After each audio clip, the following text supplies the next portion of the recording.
I'm not the kind of guy that scares easy. I don't jump at horror movies or lose sleep over ghost stories. But I do remember one night, back in late November. That night has never left me. There were 5 of us: me, Riley, Ben, Chris, and Danielle. We all used to work together at a coffee shop in Olympia, Washington. And every year, we would take a weekend to go off-grid. This time we chose Lake Crescent, real remote, tucked into Olympic National Park. We got there just before dusk, set up 2 tents, built a fire, cracked open drinks, and watched the sun dip behind the trees.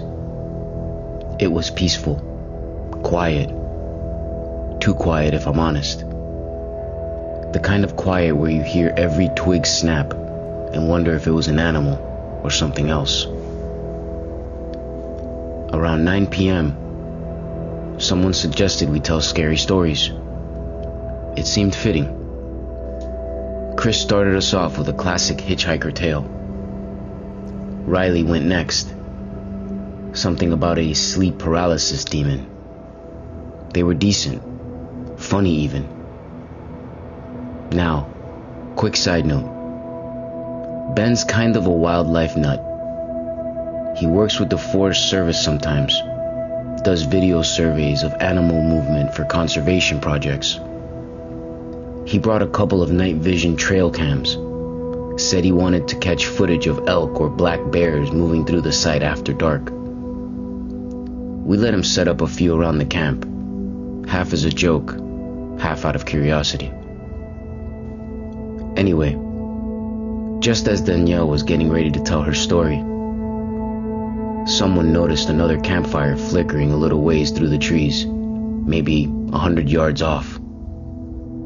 Just a small glow, barely visible through the brush. "Guess we're not the only ones out here," Ben said. We didn't think much of it.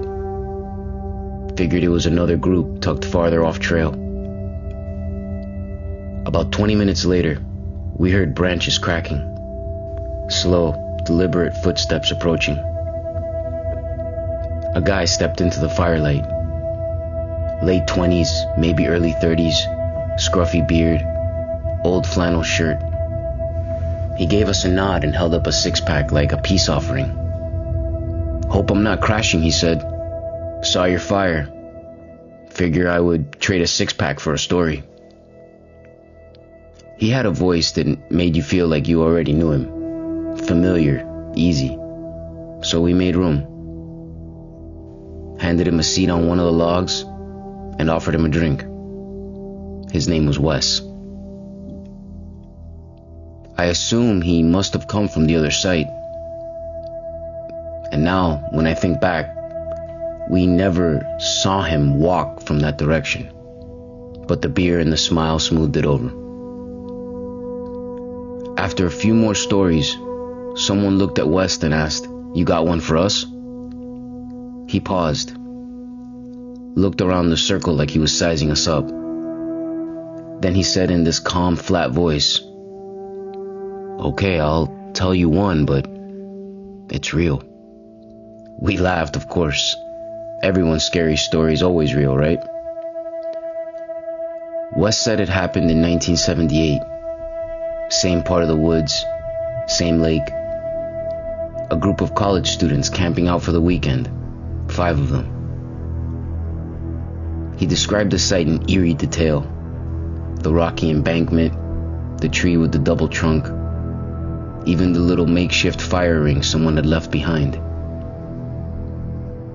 Then he started getting specific.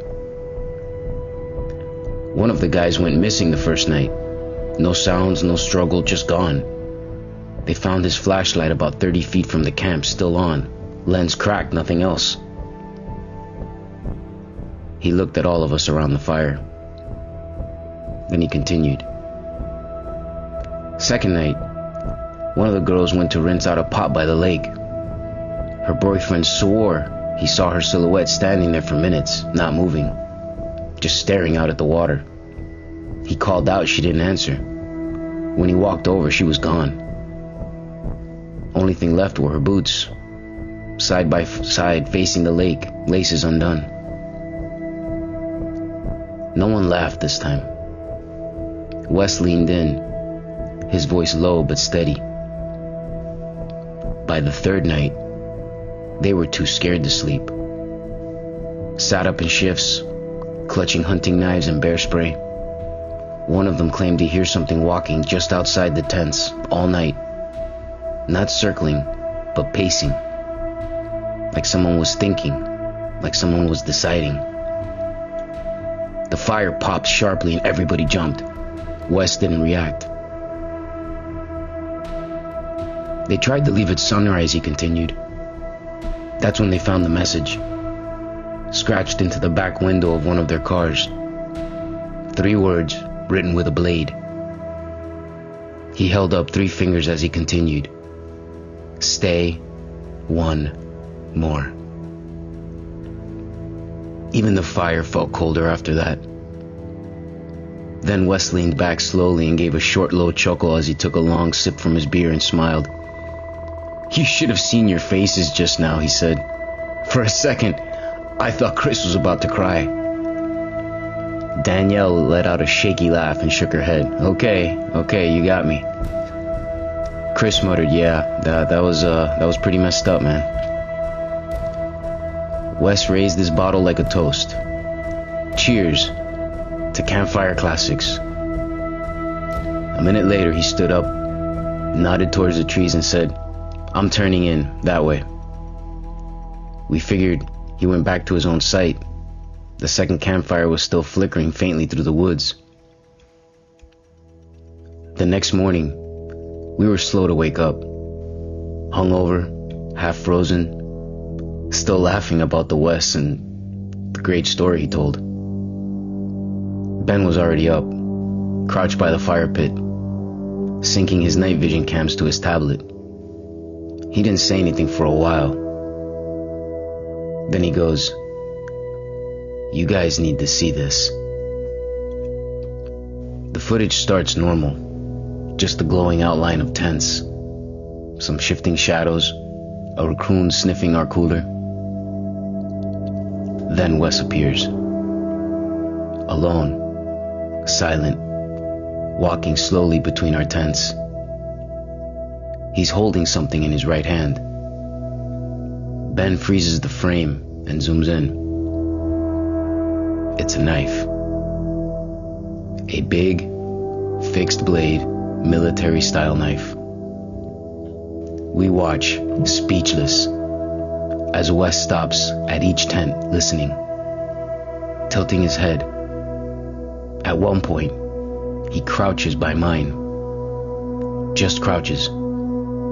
Then walks to Danielle's, then Chris's.